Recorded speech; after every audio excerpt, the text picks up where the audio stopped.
speech around the Vietnam War that Dr. King gave, and what's so extraordinary about that speech is he's looking at the war from the standpoint of the Vietnamese people, not from the standpoint of the US government or, you know, white liberals or anything like that. His starting point is, it's not just I'm on the side of the Vietnamese, it's that I see the world from their vantage point.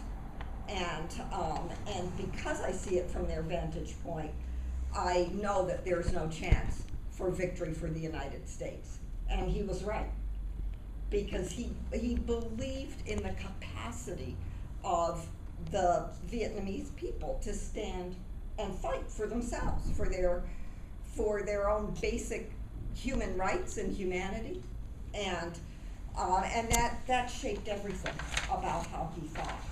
And I think, you know, I think as we're thinking about this pledge from the standpoint of movement for justice, we have to be thinking about how do we develop campaigns around the question of asylum and immigrant rights that can unite all the immigrant communities, but our discussion, our orientation has got to be to those communities, not to, you know, kind of white Britain, let's say, to understand how terrible our conditions are, or how much we would suffer if we get sent home, or whatever. And it's not that there isn't a section of the white population that can't respond to that appeal. They can, and they will. But in the end, the people that we're looking for are the people who say to themselves, I see in the struggle of the immigrant communities, the Black and Asian communities of Britain, hope for myself, hope for my own possibility of liberation. And so I'll join this fight because it is a fight for me. Yes. And I understand that. And in America, that was true of the civil rights movement, and it's one of the points that Dr. King makes repeatedly, including in the passage, not the passage we're going to read, but from at the end of his life, where he says, it was when the Black youth stood up and stopped trying to act like exaggerated white people and started fighting for themselves, that they could draw in so many young white people who were very discontented with the society and who hated the hypocrisy and the crap of America in the 1950s.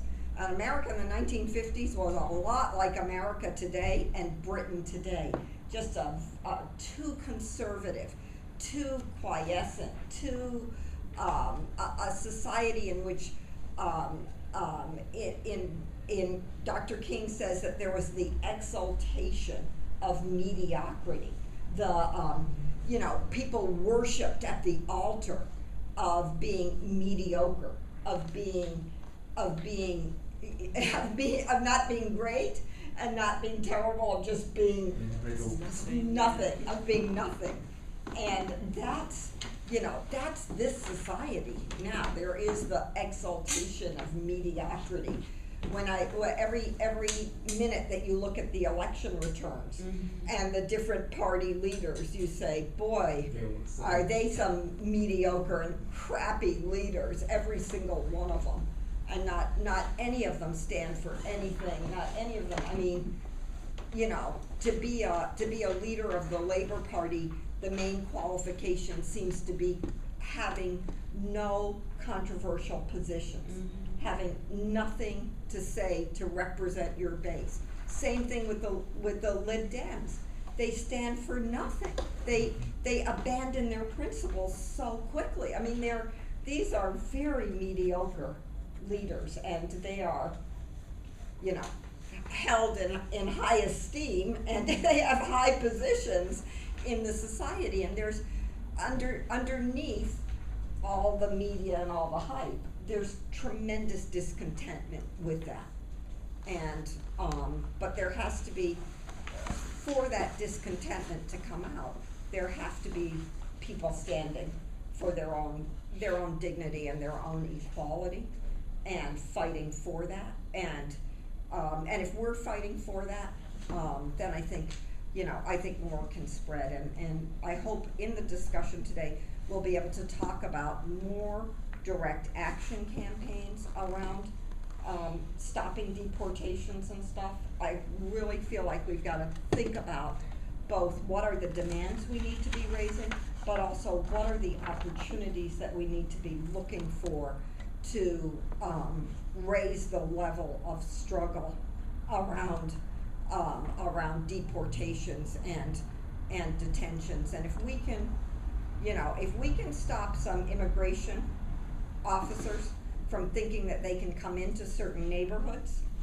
into certain housing projects, we can raise the level of struggle to that point. There will be a lot, our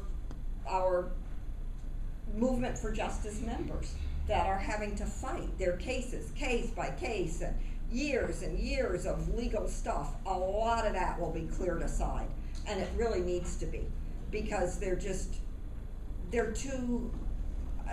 few people who we can help directly now. It's a minority of people, and that means that there are a lot of people that are being deported to their death for no good reason whatsoever. And we've got to get a movement stronger to stop that. But that means,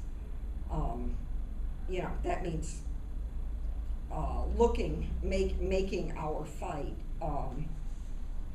among and with the people that have the most interest in winning.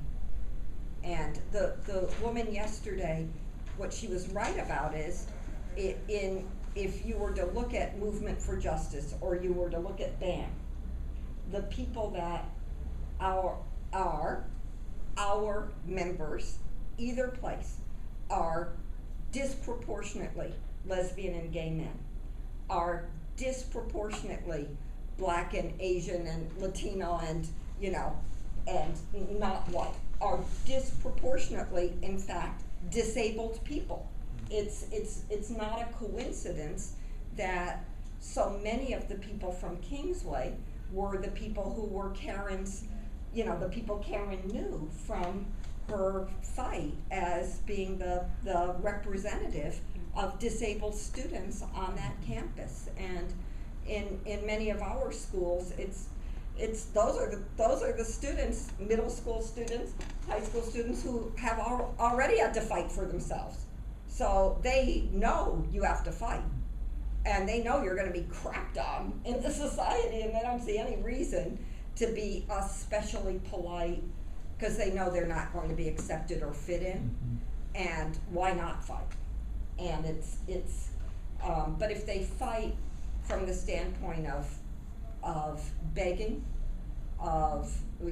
she said that there were 91 people in America who had been arrested, and they had done a sit-in to symbolize the lack of services for disabled people in America who are facing the biggest cutbacks. And they thought that they could shame these senators and congressmen into providing more money. And these are people who have no shame. So there's no possibility of shaming them. One of the people, I will stop on this, but one of the people was the senator from California, from San Francisco, a woman named Dianne Feinstein. And they were chaining themselves to stuff around her office. And they were joined by people who do not have papers, who were fighting for immigrant rights. And they started a hunger strike, and it went for 2 weeks. And she went in and out of the office every day, seeing them starve.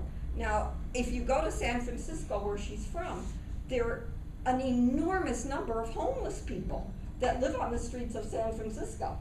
And I was saying to everybody, she walks over people every day coming out of her house.